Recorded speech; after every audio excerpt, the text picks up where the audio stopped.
বন্ধুগণ, অবশ্যই দেশকে সুশৃঙ্খল অবস্থায় আনতে হলে আমাদের একটা কার্যকর নির্বাচন লাগবে। সেই নির্বাচনটা আমরা আশা করছি আগামী বছরের প্রথম দিকে ইনশাল্লাহ অনুষ্ঠিত হবে। কিন্তু সেই নির্বাচনটা কেমন চাই? আমাদের স্পষ্ট বক্তব্য, অতীতের বস্তা পচায় ধারায় নতুন কোনো নির্বাচন চাই না, এবং এমন কোনো নির্বাচন আমরা মেনেও নেব না। এই নির্বাচন হতে হবে স্বচ্ছ, এই নির্বাচন হতে হবে সকলের জন্য লেভেল প্লেইং ফিল্ডের উপরে, সমতল মাঠ নিশ্চিত করতে হবে।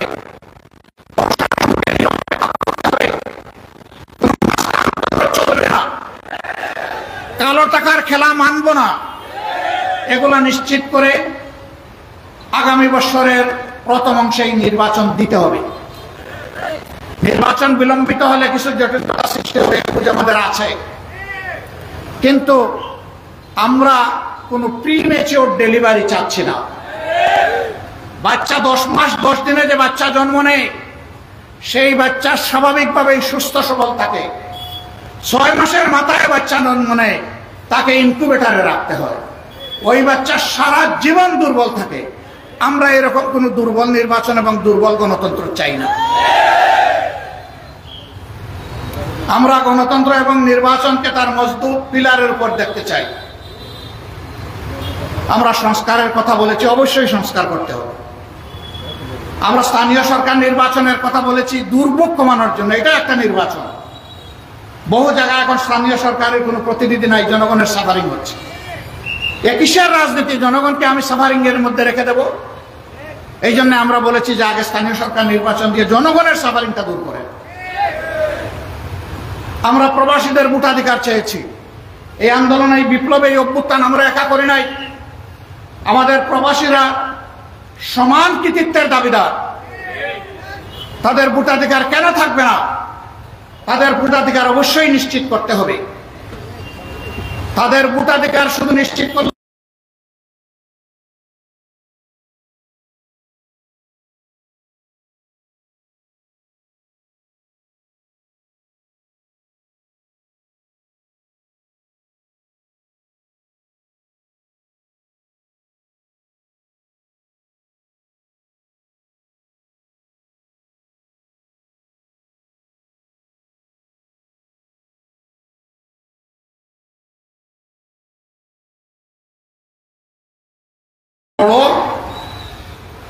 লাগেজ নিয়ে যাওয়া হয়, আসার সময় আলহামদুলিল্লাহ ভারী লাগেজ নিয়ে আসা হয়। এই জায়গায় খুব ভালো গুরুত্ব দেওয়া হয়। আমি ছোট্ট একটা মানুষ, সারা দুনিয়া ঘুরাই, ছোট্ট একটা লাগেজ নিয়ে যাই। নতুন জায়গায় গেলে বন্ধুরা বলে যে আপনার ট্যাগটা দেন। আমি কিসের ট্যাগ? বলে যে আপনার লাগেজ ট্যাগ। আমি বললাম ভাই আমি নিজেই লাগেজ। না দেন, আপনার কষ্ট হবে। আমি তাইলে এইটাই নেন। আর কোনো লাগেজ নাই। আমি এইটাই আমার জন্য যথেষ্ট। কেউ আমাকে একটা শার্ট দিতে চাইলে, একটা গেঞ্জি দিতে চাইলে, কোনো উপহার দিতে চাইলে আমি বলি আমার লাগেজ খুলে দেখেন, জায়গা থাকলে আপনি ঢুকাই দেন। আমার লাগেজে কোনো জায়গা নেই। আর আমি এইখানে সম্পদের বোঝা বাড়াতে আসিনি। আমি এসেছি আমার গুনার বোঝা কমাতে।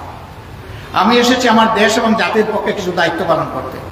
মেহরবানি করে এটা যারা পছন্দ করে তাদেরকে দিবেন, আমি এটার উপযুক্ত লোক নই। আমাদের এই প্রবাসীরা রাজনৈতিক নেতাদেরকে ওই সমস্ত দেশে গেলে কি পরিমাণ ভালোবাসে।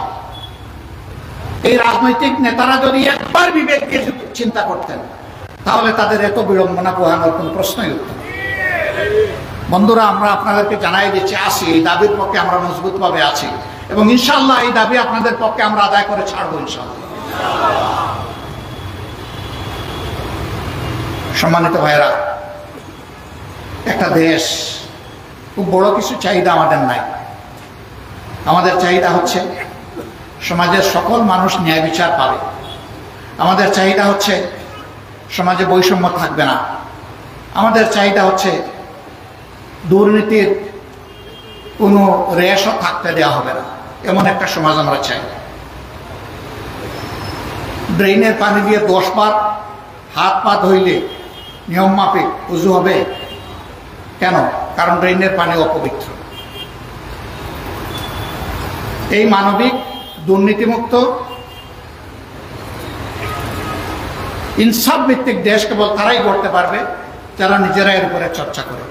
আমরা ওয়াদাবদ্ধ, আমরা সেইভাবেই আমাদের জনশক্তিকে গড়ে তুলেছি এবং আগামী ইনশাল্লাহ এইভাবেই আমরা দেশ করতে চাই। দেশের মানুষ আমাদের উপর আস্থা রাখলে আমরা তাদের আস্থার প্রতিদান জীবনের সব কিছুর বিনিময়ে দেওয়ার চেষ্টা করবো ইনশাআল্লাহ। বিয়ানীবাজারের পাশে একটা উপযুক্ত মানুষকে আপনাদের সামনে আমরা প্লেস করেছি, তার সম্পর্কে ইতিমধ্যেই জেনেছেন। আমরা আশা করব বাংলাদেশকে স্বপ্নের বাংলাদেশ হিসেবে গড়ে তোলার জন্য আপনারা সবাই তার পাশে দাঁড়াবেন ইনশাআল্লাহ। এখানে যারা আছেন তারা ঘরে ঘরে আমার এই অনুরোধ সালাম মেহেরবানি করে আপনারা পৌঁছে দেবেন। আপনাদের কাছে একটু ভালোবাসা সমর্থন চাই। আল্লাহ আমাদের সহায় হোক। আসসালামু আলাইকুম ওয়া রাহমাতুল্লাহি ওয়া বারাকাতুহু।